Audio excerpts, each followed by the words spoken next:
Hello বন্ধুরা, পান্থাপড়ায় আপনাদের স্বাগতম। আজ আমি রান্না করে দেখাবো শিং মাছ দিয়ে কচুরমুখী বা গাটি কচু। কচুরমুখী কিন্তু একটা অসাধারণ স্বাদের তরকারি, যে কোনো মাছ দিয়ে এটি খেতে ভালো লাগে। কচুরমুখী রান্না করতে আমি এখানে নিয়েছি শিং মাছ। মাছগুলোকে আমি ভালো করে পরিষ্কার করে নিয়েছি। এখন এগুলোকে ছোট করে কেটে নিব।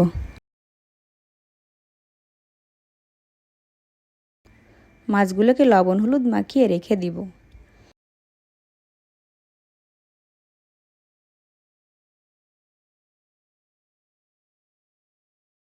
কচুরমুখীগুলোকে আমি পরিষ্কার করে নিয়েছি।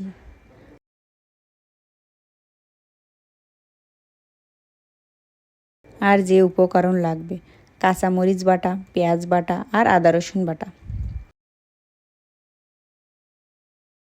কড়াইতে তেল দিয়ে মাছগুলোকে ভেজে নিব।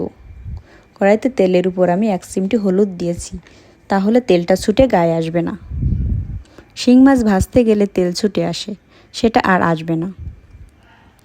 মাছগুলি ভাজি করে নিব।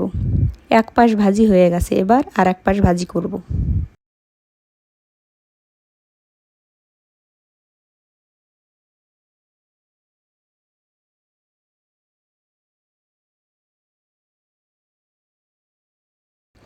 মাছগুলো ভাজি হয়ে গেছে, এবার নামিয়ে নিব।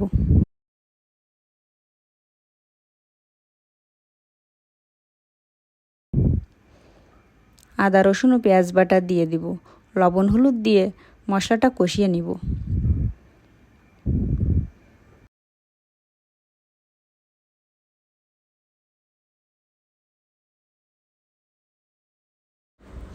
মশলাটা ভালো করে কষানোর জন্য একটু জল দিয়ে ঢাকনাটা দিয়ে দিব।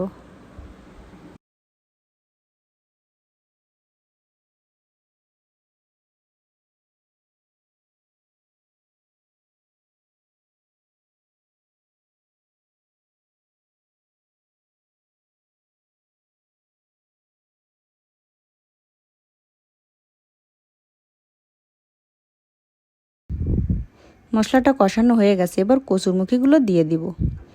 লবণ দিয়ে হলুদ দিয়ে ভালো করে নেড়ে চেড়ে দিব।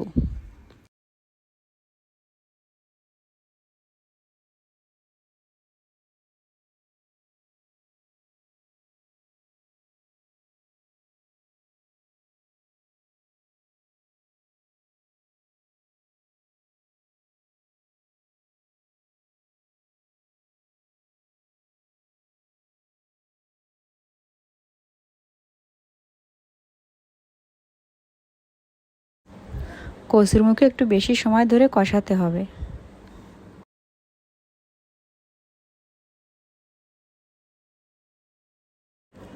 কষানো হয়ে গেছে, এবার জল দিয়ে দিব।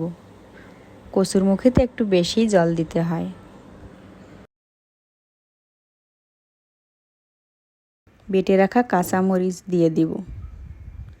কালারের জন্য একটু শুকনো মরিচের গুঁড়া দিয়ে দিব।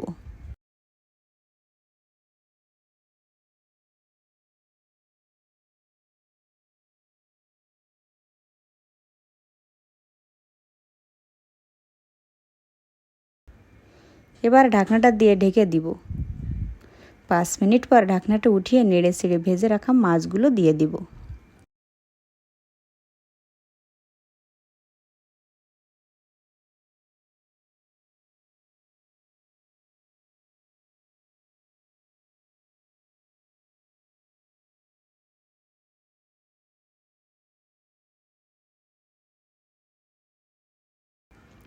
আবার ঢাকনাটা দিয়ে দিব। আরও 5 মিনিট জাল দেওয়ার পর ঢাকনাটা উঠিয়ে দেখব। কচুরমুখীতে একটু বেশি জাল লাগে।